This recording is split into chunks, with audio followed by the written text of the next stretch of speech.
ಈ ವಿಚಾರ ಈಗ ರಾಜ್ಯ ರಾಜಕೀಯದಲ್ಲೂ ಕೂಡ ಕೋಲಾಹಲವನ್ನು ಎಬ್ಬಿಸಿದೆ. ಅನೇಕ ಟೀಕೆಗಳಿಗೆ ಗುರಿ ಆಗ್ತಾ ಇದೆ. ಇದರ ಮಧ್ಯದಲ್ಲಿ ಬೀದರ್ನ ಉಸ್ತುವಾರಿ ಆಗಿರುವಂಥ ಈಶ್ವರ್ ಖಂಡ್ರೆ ಅವರು ಸಹ ಈಗ ಸಚಿವರು ಡಿಸಿಗೆ 24 ಗಂಟೆ ಒಳಗಡೆ ವರದಿ ಕೊಡಿ ಅಂತ ಕೇಳಿದ್ದಾರೆ. ಯಾಕೆ ಹಿಂಗಾಗೋಯ್ತು? ಎಲ್ಲ ಕಡೆನೂ ಸುಸೂತ್ರವಾಗಿರಬೇಕಾದ್ರೆ ಬೀದರ್ ಮತ್ತು ಶಿವಮೊಗ್ಗದಲ್ಲಿ ಯಾಕೆ ಹಿಂಗಾಯಿತು? ಯಾರವರು ಆ ಥರ ಮಾಡಿದವರು? ವರದಿ ಇದೆ ನೋಡಿ. ಸಿಇಟಿ ಪರೀಕ್ಷೆಯಲ್ಲಿ ಜನಿವಾರ ಫೈಟ್. ಜನಿವಾರ ಹಾಕಿದ್ದಕ್ಕೆ ಪರೀಕ್ಷೆಗಿಲ್ಲ ಅವಕಾಶ. ಶಿವಮೊಗ್ಗದಲ್ಲಿ ಜನಿವಾರ ಕತ್ತರಿಸಿ ಎಕ್ಸಾಮ್ಗೆ ಎಂಟ್ರಿ. ಕರ್ನಾಟಕ ಪರೀಕ್ಷಾ ಪ್ರಾಧಿಕಾರ ಮತ್ತೊಂದು ವಿವಾದಕ್ಕೆ ಸಿಲುಕಿದೆ. ಸಿಇಟಿ ಪರೀಕ್ಷೆಯಲ್ಲಿ ಜನಿವಾರ ಧರಿಸಿದ ವಿದ್ಯಾರ್ಥಿಗೆ ಪರೀಕ್ಷೆ ಬರೆಯಲು ಅವಕಾಶ ಕೊಡದೇ ಇರೋದು ಭಾರಿ ಆಕ್ರೋಶಕ್ಕೆ ಕಾರಣವಾಗಿದೆ. ರಾಜ್ಯ ರಾಜಕೀಯದಲ್ಲೂ ಭಾರಿ ಕೋಲಾಹಲಕ್ಕೆ ಕಾರಣವಾಗಿದೆ.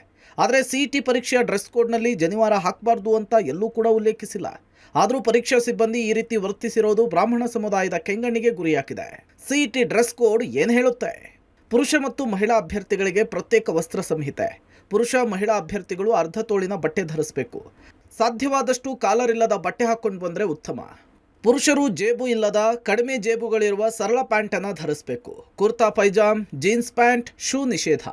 Mobile, pen drive, earphone, microphone ಸೇರಿ ಎಲೆಕ್ಟ್ರಾನಿಕ್ ವಸ್ತುಗಳು ನಿಷೇಧ. ಜನಿವಾರ ವಿವಾದ ಜೋರಾಗ್ತಿದ್ದಂತೆ ಎಚ್ಚೆತ್ತ ಕೆಇಎ. ಬೀದರ್, ಶಿವಮೊಗ್ಗ ಡಿಸಿಗೆ ವರದಿ ಕೇಳಿದ ಕೆಇಎ. ಜನಿವಾರ ವಿವಾದ ಭಾರೀ ಕೋಲಾಹಲಕ್ಕೆ ಕಾರಣವಾಗ್ತಿದ್ದಂತೆ ಕರ್ನಾಟಕ ಪರೀಕ್ಷಾ ಪ್ರಾಧಿಕಾರ ಅಲರ್ಟ್ ಆಗಿದೆ. ಬೀದರ್ ಹಾಗೂ ಶಿವಮೊಗ್ಗ ಜಿಲ್ಲಾಧಿಕಾರಿಗಳಿಗೆ ಘಟನೆಯ ಬಗ್ಗೆ ಶೀಘ್ರವೇ ವರದಿ ಕೊಡುವಂತೆ ಸೂಚಿಸಿದೆ. ಕೆಇಎ ಇಂತಹ ಯಾವುದೇ ಮಾರ್ಗಸೂಚಿಯನ್ನು ಹೊರಡಿಸಿಲ್ಲ. ಆದರೂ ಈ ರೀತಿ ಮಾಡಿದ್ದಾರೆ. ಯಾವ ಸಿಬ್ಬಂದಿ ಇಂತಹ ಲೋಪವೆಸಗಿದ್ದಾರೆ ಅನ್ನೋದನ್ನು ಪರಿಶೀಲಿಸಿ ಸಂಪೂರ್ಣ ವರದಿ ಕೊಡುವಂತೆ ಆದೇಶಿಸಿದೆ. ಸಿಬ್ಬಂದಿ ಎಡವಟ್ಟು, ವಿದ್ಯಾರ್ಥಿ ಭವಿಷ್ಯಕ್ಕೆ ಕುತ್ತು. ಬೀದರ್ ವಿದ್ಯಾರ್ಥಿಗೆ ಇಂಜಿನಿಯರಿಂಗ್ ಸೀಟು ಡೌಟು. ಇಷ್ಟೆಲ್ಲ ಆದಮೇಲೆ ಮುಂದೇನು ಅನ್ನುವಂತಹ ಪ್ರಶ್ನೆ ಸಹಜವಾಗಿಯೇ ಹುಟ್ಟುತ್ತೆ. ಬೀದರ್ನಲ್ಲಿ ಅಧಿಕಾರಿಗಳು ಮಾಡಿದ ಎಡವಟ್ಟು ವಿದ್ಯಾರ್ಥಿಯ ಶೈಕ್ಷಣಿಕ ಜೀವನಕ್ಕೆ ಕುತ್ತು ತಂದಿದೆ. ಪರೀಕ್ಷೆ ಬರೆಯದಿದ್ದಕ್ಕೆ ಇಂಜಿನಿಯರಿಂಗ್ ಸೀಟ್ ಪಡೆಯಲು ಕೂಡ ಸಾಧ್ಯವಿಲ್ಲ. ಪರೀಕ್ಷೆ ಬರೋದ್ರಷ್ಟೇ ಸೀಟು ಸಿಗುತ್ತೆ.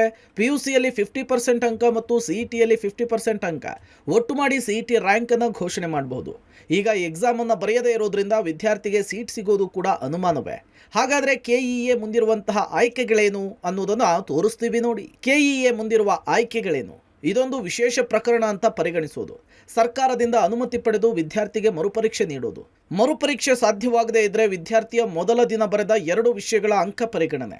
2 ವಿಷಯಗಳಲ್ಲಿ ಪಡೆದಿರುವ ಅಂಕಗಳ ಆಧಾರದಲ್ಲಿ ಆವರೇಜ್ ಅಂಕ ಕೊಡಬೇಕು. ಎಕ್ಸಾಮ್ ಬರೆಯದ ವಿಷಯಗಳಿಗೆ ಆವರೇಜ್ ಅಂಕ ಕೊಟ್ಟು ಸಿಇಟಿ ರ್ಯಾಂಕ್ ಕೊಡಬಹುದು. ಜನಿವಾರ ತೆಗೆದು ಪರೀಕ್ಷೆ ಬರೆಯಲು ಹೇಳಿದ್ದು ತಪ್ಪು. ಕ್ಷಮೆಯಾಚಿಸಿದ ಕರ್ನಾಟಕ ಪರೀಕ್ಷಾ ಪ್ರಾಧಿಕಾರ. ಸಿಇಟಿ ಪರೀಕ್ಷೆಯಲ್ಲಿ ಆದ ಮಹಾಪ್ರಮಾದಕ್ಕೆ ಕರ್ನಾಟಕ ಪರೀಕ್ಷಾ ಪ್ರಾಧಿಕಾರ ವಿಷಾದ ವ್ಯಕ್ತಪಡಿಸಿದೆ. ಜನಿವಾರ ತೆಗೆದು ಪರೀಕ್ಷೆ ಬರೆಯಲು ಹೇಳಿದ್ದು ತಪ್ಪು. ನಾವು ಆ ರೀತಿಯ ಯಾವುದೇ ಮಾರ್ಗಸೂಚಿ ಹೊರಡಿಸಿಲ್ಲ. ಇಬ್ಬರು ಡಿಸಿಗಳಿಂದ ವರದಿಯನ್ನ ಕೇಳಿದ್ದು, ವರದಿ ಬಂದ ಬಳಿಕ ತಪ್ಪಿತಸ್ಥರ ವಿರುದ್ಧ ಕ್ರಮ ಕೈಗೊಳ್ಳುವುದಾಗಿ ಸ್ಪಷ್ಟನೆ ಕೊಟ್ಟಿದ್ದಾರೆ.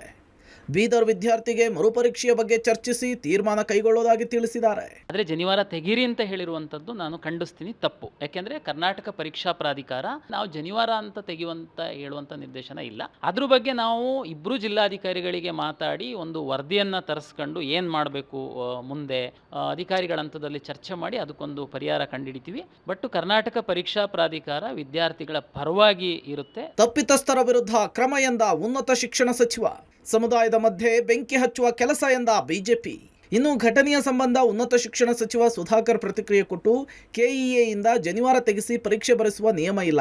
ಜನಿವಾರ ತೆಗೆಸಿದ್ರೆ ಖಂಡಿತ ಕ್ರಮ ಕೈಗೊಳ್ಳುವುದಾಗಿ ಭರವಸೆ ಕೊಟ್ಟಿದ್ದಾರೆ. ಶಿಕ್ಷಣ ಸಚಿವ ಮಧು ಬಂಗಾರಪ್ಪ ಮಾತನಾಡಿ, ಈ ರೀತಿಯ ಸೂಚನೆ ಏನೂ ಕೊಟ್ಟಿಲ್ಲ. ಮರುಪರೀಕ್ಷೆಯ ಬಗ್ಗೆ ಚರ್ಚಿಸಿ ತೀರ್ಮಾನ ಮಾಡಲಾಗುತ್ತೆ ಅಂತ ಹೇಳಿದರು. ವಿದ್ಯಾರ್ಥಿಯ ಭವಿಷ್ಯಕ್ಕೆ ಕಲ್ಲು ಹಾಕಿದ ಅಧಿಕಾರಿ, ಸಿಬ್ಬಂದಿಯ ವರ್ತನೆ ಅತ್ಯಂತ ಹೇಯ ಅಂತ ಹೇಳಿ ವಿಜಯೇಂದ್ರ ಕಿಡಿಕಾರಿದ್ದಾರೆ. ಇದು ಕಾಂಗ್ರೆಸ್ ಸರ್ಕಾರದ ಹೀನ ಮನಸ್ಥಿತಿಯ ಮುಖವಾಡವನ್ನ ಪ್ರದರ್ಶಿಸಿದೆ ಅಂತ ಹೇಳಿ ಕುಟುಕಿದ್ರು. ಒಟ್ನಲ್ಲಿ ಸಿಇಟಿ ಪರೀಕ್ಷೆಯಲ್ಲಾದ ಜನಿವಾರದ ಅವಾಂತರ ಭಾರಿ ಕೋಲಾಹಲಕ್ಕೂ ಕಾರಣವಾಗಿದೆ. ಕೆಇಎ ವಿರುದ್ಧ ಬ್ರಾಹ್ಮಣ ಸಮುದಾಯ ರೊಚ್ಚಿಗೆದ್ದು ಪ್ರತಿಭಟನೆಗೂ ಕೂಡ ಕರೆ ಕೊಟ್ಟಿದೆ. News desk, public TV.